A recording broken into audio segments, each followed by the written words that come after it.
Hello guys, welcome back in Smart Computer Skills to learn and to enhance your computer skills. Today's session is all about the CSS, so let's start with the introduction of CSS. CSS का जो full form है वो है Cascading Style Sheet. In a simple and easy way you can say CSS is used to control the style of a web document. यानी कि जितने भी आपके वेब डॉक्यूमेंट या वेब लेआउट होते हैं उनके स्टाइल को हम CSS की हेल्प से कंट्रोल करते हैं. CSS stand behind the every web layout. Now HTML and CSS में क्या डिफरेंस है? HTML जो हमारा होता है वो डिफाइन करता है structure and semantics of your content, जबकि जो CSS हमारी होती है वो क्या करती है? स्टाइल को डिफाइन करती है, यानी कि उसकी लुक एंड फील को कैसे इन्हेंस करेंगे वो सारा आप CSS की हेल्प से कंट्रोल करते हो. नाउ सिंटैक्स ऑफ CSS यानी कि कैसे आप CSS को लिखोगे, तो उसके लिए सबसे पहले आपको लेना होता है सिलेक्टर जिस पे भी आपको CSS अप्लाई करनी है. उसके बाद आपको opening and closing curly braces के अंदर आपको डिक्लेरेशन देनी होती है. हर एक डिक्लेरेशन के दो पैरामीटर होते हैं, पहला है प्रॉपर्टी एंड दूसरी उसकी वैल्यू.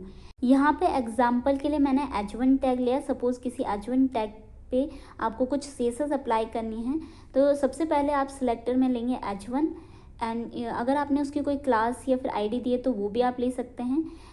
लेकिन मैंने यहाँ पे डायरेक्ट एलिमेंट लिया है, तो यहाँ पे हमने सिलेक्टर ले लिया है H1.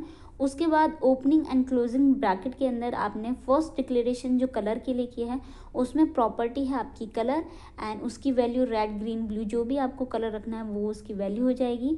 ऐसी फ़ॉन्ट के लिए प्रॉपर्टी हमारी है फ़ॉन्ट साइज़ एंड देन उसकी वैल्यू. ऐसी आप इसके लिए मल्टीपल डिक्लेरेशन यहाँ पे कर सकते हो, लाइक फ़ॉन्ट का वेट बढ़ाना है या फिर फ़ॉन्ट का स्टाइल देना है, तो इस टाइप से आप मल्टीपल डिक्लेरेशन कर सकते हो.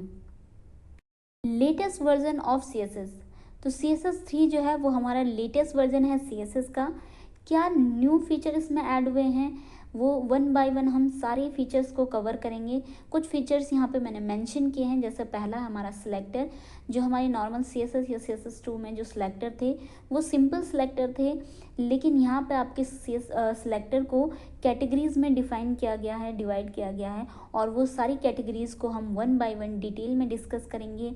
सेकंड है हमारा कलर को, कि कौन कौन से टाइप से आप कैसे अब कलर्स को डिफ़ाइन कर सकते हो, वो सब भी हम देखेंगे. राउंडेड कॉर्नर्स को हम देखेंगे, transform, text effect, multiple column layout, animation, key frames, background, multiple background, gradient, ये सब चीज़ें हम कवर करेंगे. आगे के सेशन में हम इनको डिटेल में डिस्कस करेंगे विद एग्जाम्पल.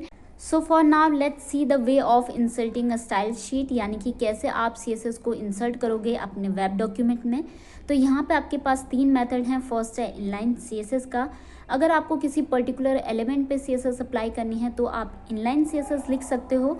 उसके लिए आपको क्या करना है, यहाँ पे मैंने एक H1 टैग का एग्जांपल दिया है. आपको ओपनिंग जो टैग होता है उसके अंदर सिंपली आपको लिखना है स्टाइल इक्वल्स टू, और डबल इन्वर्टेड कॉमा के अंदर आपको डिक्लेरेशन लिखनी है. जैसे कि मैंने आपको CS के सिंटेक्स में बताया था डिक्लेरेशन क्या होती है, कैसे लिखते हैं, वैसे आपको सिंपली लिखना है. और आप इस एलिमेंट के लिए देन मल्टीपल डिक्लेरेशन यहाँ पे लिख सकते हो. सेकेंड मेथड है इंटरनल CSS का. सपोज़ आपके पास मल्टीपल H1 टैग हैं और सभी पे आपको सेम CSS अप्लाई करनी है, तो यहाँ पे आप इनलाइन CSS के बदले आप यहाँ पे इंटरनल CSS का यूज़ करेंगे. कैसे लिखेंगे इंटरनल CSS को? जो हमारा हेड टैग होता है उसके अंदर आपको लिखना है स्टाइल टैग, और स्टाइल टैग के अंदर आपको जो मैंने CSS का सिंटेक्स बताया था उसको फॉलो करते हुए सिंपली आपको CSS लिखनी है. तो यहाँ पे मैंने H1 टैग का सिर्फ एग्जांपल दिया है. आप कोई भी एलिमेंट, कोई भी आपका क्लास, कोई भी आईडी, उसके लिए आप यहाँ पे CSS लिख सकते हो. नाउ थर्ड मेथड है एक्सटर्नल CSS का. कब यूज़ होता है ये? जब आप कोई वेब लेआउट बनाते हैं तो उसमें आपके कई सारे एलिमेंट होते हैं और ऑब्वियसली उन एलिमेंट के लिए आप मल्टीपल CSS लिखते हैं, तो उन सभी को एक ही फाइल में रखना काफ़ी कॉम्प्लिकेटेड हो जाता है. तो उसको प्रिवेंट करने के लिए हम एक सेपरेट फाइल बनाते हैं. जैसे अभी तक हमने HTML की फ़ाइल बनाई, PHP की फ़ाइल बनाई, ऐसे ही हम CSS की एक सेपरेट फाइल बनाते हैं जिसका एक्सटेंशन होता है .cs, यानी कि हम उस फाइल को .css से सेव करते हैं. नाउ अब इस एक्सटर्नल CSS को कैसे इंक्लूड करेंगे हम अपने वेब डॉक्यूमेंट में, तो उसके लिए हम यूज़ करेंगे लिंक टैग का. जो कि मैंने यहाँ पे मेंशन किया है। लिंक टैग के अंदर आपके पास दो एट्रीब्यूट हैं। पहला है REL रेल, ये आपका डिफाइन करता है रिलेशन कि क्या डॉक्यूमेंट के साथ इसका रिलेशन है, तो यहाँ पे मैंने स्टाइल शीट यहाँ पे लिखा हुआ है।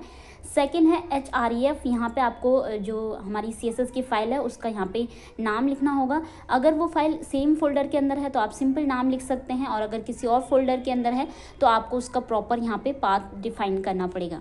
नाउ जैसे जैसे आप CSS पे काम करेंगे तो आपको डिफरेंस भी क्लियर होता जाएगा कि कब आपको कौन सा मेथड यूज़ करना है। तो आज की क्लास के लिए इतना ही। नेक्स्ट सेशन में हम देखेंगे कंप्लीट ABCD ऑफ CSS, यानी कि A to Z प्रॉपर्टी मैं आपको नोट करवाऊंगी। सो काफ़ी इंटरेस्टिंग होने वाली है class. So keep watching, keep supporting, I will be back, till then bye bye.